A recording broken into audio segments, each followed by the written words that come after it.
Dear students, आज मैं class 9th का चैप्टर नंबर 1 रियल नंबर्स आपके सामने एक्सप्लेन करने जा रहा हूँ और आपको जो भी दिक्कत होगी उसको आप यहाँ पे समझेंगे। देखिए, सबसे पहले मैं आपको बताऊंगा संख्याएं होती क्या हैं, संख्याएं बनती कैसे हैं, अंक क्या होते हैं और उसके बाद हम लोग रियल नंबर्स पे अपना पहुँचेंगे। इसका मतलब आप इसे इंट्रो की तरह समझ सकते हैं। जब आप इस क्लास को अच्छे से देखे रहेंगे तो आपको पता लगेगा कि रियल नंबर्स बनती कैसे हैं और उसमें क्रियाएँ कैसे होती हैं। तो हम लोग स्टार्ट करते हैं। तो उससे पहले मेरा सबसे पहला टॉपिक आता है डिजिट कि अंक क्या होते हैं। तो जिन 10 चिन्हों का हम गणित में प्रयोग करते हैं उसे हम लोग क्या कहते हैं, अंक कहते हैं।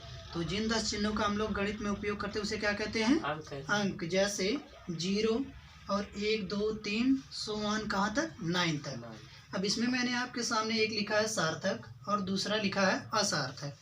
देखिए, इसमें से असार्थक मैंने 0 को लिखा है। 0 का मतलब होता है किसी भी कमरे में आप कहिए कि 0 स्टूडेंट्स है तो इसका मतलब वहाँ पर एक भी स्टूडेंट्स नहीं है, अर्थात यह हो जाता है असार्थक। इसका मतलब 0 का कोई महत्व नहीं होता है।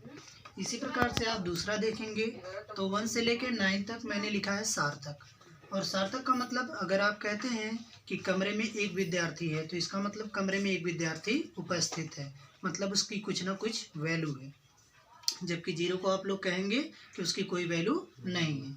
इसके बाद हम लोग आते हैं संख्या पे, नंबर्स पे। नंबर क्या होते हैं, जब हम अंकों को एक से अधिक बार लिख देते हैं तो उसी को हम लोग क्या कहते हैं, संख्या कहते हैं। अंकों को एक से अधिक बार लिख देना ही क्या कहलाता है, संख्या। अब संख्या में जैसे 11 12 13 0 1 0 2 सो ऑन करके कहाँ तक भैया, अनंत तक। इस सिंबल को कहते हैं इनफाइनाइट अर्थात अनंत। तो यहाँ तक समझ पाए आप। आगे देखते हैं हम नेक्स्ट पेज पे। तो अभी तक हमने संख्याओं को देख लिया कि संख्याएं होती क्या हैं और संख्याएं बनती कैसे हैं। तो अब हम लोग इसमें देखते हैं संख्याएं होती कितने प्रकार की। तो सबसे पहली संख्या की प्रकार है प्राकृतिक संख्याएं, जो आप सभी सुने होंगे। देखिए, मैं उसको बताता हूँ, अर्थात नेचुरल नंबर्स क्या होती हैं। जिन संख्याओं को हम गिन सकते हैं उन्हें हम लोग कहते हैं प्राकृतिक संख्याएं। जैसे 1 2 3 4 5 सो ऑन, कोई भी चीज़ जो आप गिन सकते हैं वो हो जाएगी प्राकृतिक संख्या, और जिसे आप नहीं गिन सकते वो प्राकृतिक संख्या नहीं होगी। आगे देखिए, दूसरी संख्या के प्रकार में आती हैं पूर्ण संख्याएं, होल नंबर्स। होल नंबर्स क्या होती हैं, यदि हम प्राकृतिक संख्या में 0 को भी मिला दें या शामिल कर दें तो हो जाता है हमारा क्या भैया, पूर्ण संख्या हो जाती है। जैसे 0 1 2 3 4 सो ऑन कहाँ तक, अनंत तक। फिर इसके बाद संख्याओं में इसी क्रम में हमारा तीसरी संख्या प्रकार में आती है पूर्णांक अर्थात इंटीजर्स। इंटीजर्स क्या होते हैं, 0 तथा प्राकृतिक संख्याओं के धनात्मक एवं ऋणात्मक मान को हम लोग पूर्णांक कहते हैं। जैसे 0 +-1 +-2 +-3 एंड सो ऑन कहाँ तक, प्लस अनंत तक। अब इसी क्रम में आगे बढ़ता हुआ ये चला जाता है। तो बेसिकली आप लोग ये तीनों समझ पाए होंगे। अगर नहीं समझ पाए हैं तो वीडियो को रिवाइजन करके फिर से देख सकते हैं। आप लोग एक नोट्स जरूर ले लेंगे, कॉपी लेकर, और फिर काफ़ी अच्छे से इसको बनाते हुए हम लोग आगे बढ़ेंगे। तो हम लोग देखते हैं इस प्रकार से। अगली हमारी संख्या के प्रकार हो जाती है भाज्य संख्याएं। भाज्य संख्याएं क्या होती हैं, जिनको हम लोग इंग्लिश में कहते हैं कंपोजिट नंबर्स। वे संख्याएं जो स्वयं या किसी अन्य संख्या से विभाजित हो जाती हैं उनको हम लोग क्या कहते हैं, भाज्य संख्याएं। जैसे 0 2 3 4 5, कुछ भी जो संख्याएं स्वयं से विभाजित हो जाती हैं, स्वयं या किसी अन्य संख्या से भी विभाजित हो जाएंगी तो क्या कहलाती हैं भैया, भाज्य संख्याएं कहलाती हैं। ठीक है ना।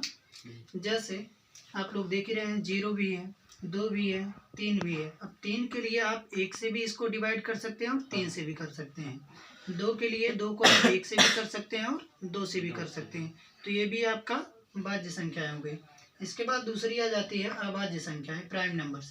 प्राइम नंबर्स क्या होते हैं, जो संख्याएं एक एवं स्वयं को छोड़कर किसी अन्य संख्या से विभाजित नहीं होती हैं, वो संख्याएं क्या कहलाती हैं भैया हमारी, वो संख्याएं क्या कहलाती हैं आपका, भाज्य संख्याएं कहलाती, अभाज्य संख्याएं कहलाती हैं।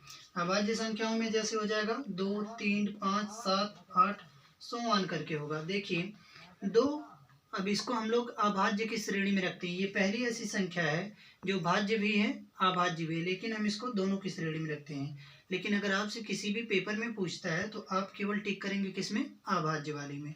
ठीक है ना। हम लोग काउंट करते हैं इसको किसको, दोनों में करते हैं। जबकि अगर पहला पूछता है तो किसमें इसको काउंट किया जाएगा, अभाज्य वाले में।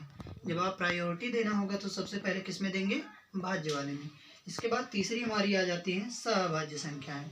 तो सहभाज्य संख्याएं में को प्राइम नंबर्स में क्या आते हैं, दो ऐसी संख्याएं जो एक दूसरे से डिवाइड ना हो, वो कहलाती है हमारी क्या भैया, सहभाज्य संख्याएं। अर्थात दो ऐसी संख्याएं जो स्वयं एक दूसरे से विभाजित ना हो, क्या कहलाएंगी, सहभाज्य संख्याएं। जैसे 2, 0 ये दोनों आपस में क्या है, सहभाज्य संख्याएं हैं। अब आप इस प्रकार से समझ सकते हैं, जैसे ये आपको संख्या दिख रही है, दो क्रमागत संख्याएं भी आपस में क्या होती हैं, सहभाज्य होती हैं। जैसे 1 और 2, क्या 1 2 से डिवाइड होगा, नहीं होगा।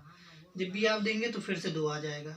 इसका मतलब 2 और 3, 3 और 4, इस तरह से सभी संख्याएं आपकी सहभाज्य संख्याएं होती हैं, जो क्रमागत रूप से दो संख्याएं आप ले लेते हैं। तो इस प्रकार से हम लोग अगली संख्या देखते हैं, जो सातवीं है सम संख्याएं। वैसे तो आप सम और विषम जानते ही होंगे, फिर भी मैं आपको बता देता हूँ, क्योंकि मैं संख्याओं के प्रकार में आपको बता रहा हूँ, तो आगे मैं इसको भी बता देता हूँ। तो सम संख्याएं क्या होती हैं, वे संख्याएं जो 2 से विभाज्य हो जाती हैं, अर्थात 2 से कट जाती हैं, उन्हें हम लोग क्या कहते हैं, सम संख्याएं। जैसे 2, 4, 6 सोआन करके अनंत तक, ठीक है ना। इस प्रकार से सम संख्याएं हो गई। अब फिर देखिए हम लोग आगे देखते हैं विषम संख्याएं। विषम संख्याएं क्या होती हैं, वे संख्याएं जो 2 से विभाज्य नहीं होती हैं, उन्हें हम लोग क्या कहते हैं भैया, विषम संख्याएं कहते हैं। आगे इसी प्रकार से देखेंगे आप, जैसे उदाहरण में 2 नहीं 3, 5, 7 सोआन करके कहाँ तक भैया, अनंत तक होंगी, ठीक है ना। ऐसी बहुत सी संख्या आएंगी। अनंत का मतलब आप यूँ समझिए कि जो आप काउंट नहीं कर सकते हैं वही अनंत हो जाता है, समझ पाए। कोई पैमाना ऐसा, जैसे मान लीजिए आप यहाँ से अपने घर की दूरी माप रहे हैं, अगर उसका पैमाना आपको नहीं मिला मापने के लिए सही से, तो वही दूरी अनंत हो जाएगी आपके लिए। बात समझ पाए। आगे देखिए इस प्रकार से अगली संख्या हमारी परिमेय संख्या है, रेशनल नंबर्स। रेशनल नंबर्स क्या होती हैं, वे संख्याएं जिन्हें हम P/Q के रूप में लिखते हैं, वे क्या कहलाती है भैया, हमारी परिमेय संख्या है। लेकिन आपको ध्यान देना होगा कि P एंड Q वहाँ पर पूर्णांक होने चाहिए। पूर्णांक मैंने अभी आपको आगे बताया है, उसको आप देख सकते हैं। और दूसरी चीज़, Q कभी भी आपका 0 नहीं हो सकता है। क्यों 0 क्यों नहीं हो सकता है, क्योंकि जब भी आप P/Q के रूप में कुछ भी लिखते हैं, जैसे देखिए P/Q के रूप में आप कुछ भी लिखते हैं, तो यहाँ पे अगर किसी भी संख्या, जैसे मान लीजिए P की जगह पे मैंने 1 रख दिया और Q की जगह पे 0, तो इसका मान भी अनंत हो जाता है। और अनंत भैया ऐसी वैल्यू है जिसको आप बता नहीं सकते हैं, तो कभी भी हम Q को 0 नहीं ले सकते हैं। इस प्रकार से हम देखते हैं उदाहरण में क्या होगा भैया, 2/3 -2/3 ऐसे करके सोआन कहाँ तक चली जाएंगी संख्याएं, अनंत तक चली जाएंगी। इस प्रकार से आपका संख्याओं के प्रकार में 9 प्रकार खत्म हो चुका है। आगे तो इसी क्रम में हम लोग आगे देखते हैं भैया कौन सी संख्याएं, अपरिमेय संख्याएं। इर्रेशनल नंबर्स क्या होती हैं, वे संख्याएं जिन्हें हम P/Q के रूप में नहीं लिख सकते हैं, उन्हें हम लोग क्या कहते हैं, अपरिमेय संख्याएं। इसमें आप बेसिकली इस प्रकार से जान सकते हैं कि जैसे करड़ी में लिखी गई 2 संख्या, करड़ी में लिखी गई 2, करड़ी में लिखी गई 3, जैसे करड़ी में लिखी गई 2 संख्या का मान होता है 1.414357 ऐसे करके कई दूर तक चला जाएगा और कोई भी संख्या रिपीट नहीं होगी। इसी प्रकार से मैंने कुछ उदाहरण लिए हैं, आप इसको देख सकते हैं। जैसे 0.23557 इसके आगे ऐसे सोआन चलती चली जाएंगी। फिर दूसरा मैंने लिया 0.5324 ऐसे इसमें और आगे बढ़ती चली जाएंगी। तो ये क्या हो जाती हैं, आपकी अपरिमेय संख्याएं हो जाती हैं। इसके बाद आ जाता है आपका वास्तविक संख्या। अभी मैंने उपरोक्त जितनी भी संख्याओं के प्रकार आपको पढ़ा है, वो सभी के सभी किस में आ जाते हैं भैया, वास्तविक संख्याएं में आ जाता है। तो आप बताइए, आपको वास्तविक संख्याएं पढ़ना है तो संख्याओं के प्रकार आपको जानना जरूरी है कि नहीं, ये खुद से आप सोचिएगा। फिलहाल मैं आगे बताता हूँ कि जितनी संख्याओं को हम पढ़ते या लिखते हैं वो क्या होती हैं, वास्तविक संख्याएं। इसके बाद सबसे लास्ट वाली हमारी आती है अवास्तविक संख्याएं। वास्तविक संख्याओं में उदाहरण आप देख सकते हैं, 1 जैसे कि 1 क्या भैया आपका प्राकृतिक संख्या है। दूसरी देखिए परिमेय संख्या है। 4 क्या है, सम संख्या है। तो इसमें जितनी भी संख्याएं आप पढ़े हैं सबकी सब आ जाती हैं, इसमें वास्तविक संख्याओं में। इसके बाद हम लोग देखते हैं अवास्तविक संख्याएं। अवास्तविक संख्याएं इमेजिनरी नंबर, इसे आयोटा से दर्शाते हैं। इस सिंबल को क्या कहते हैं भैया, आयोटा कहते हैं। इसका मतलब होता है कि काल्पनिक संख्याओं को इसी से दर्शाया जाता है। इसमें कौन सी संख्याएं आती हैं, जैसे करड़ी में लिखी गई 2, वो भी कैसी भैया, ऋणात्मक संख्या है। मतलब करड़ी में अगर कोई भी संख्या ऐसी लिखी गई है जिसका मान ऋणात्मक है, तो कौन सी संख्याएं होंगी, इमेजिनरी नंबर या अवास्तविक संख्याएं, या जिसे आप काल्पनिक नंबर भी कहते हो। काल्पनिक संख्या भैया आप इस तरह से समझ सकते हैं कि जिन संख्याओं को हम ना तो लिख सकते हैं ना ही पढ़ सकते हैं, केवल अपने विचारों में ला सकते हैं। समझ पा रहे हैं ना, केवल अपने विचारों में ला सकते हैं वही संख्याएं क्या हो जाएंगी आपकी अवास्तविक संख्याएं। इस प्रकार से आपकी संख्याओं के प्रकार वाली क्लास में मैंने आपको थोड़ा सा इंट्रो बता दिया है। रियल नंबर हमारा चैप्टर नंबर 1 है और इस चैप्टर का सबसे पहले मैंने आपको थोड़ा सा इंट्रो बताया। कल हम लोग क्या करेंगे, इसके आगे की क्लास देखेंगे, उसमें मैं आपको क्या क्या फार्मूले यूज होंगे, कैसे कैसे सवाल हल होंगे, उसके बाद प्रश्नावली नंबर 1 का मैं आपको पूरा सॉल्व करवाऊंगा। इसी के साथ मैं अपनी क्लास को विराम देता हूँ। नमस्कार।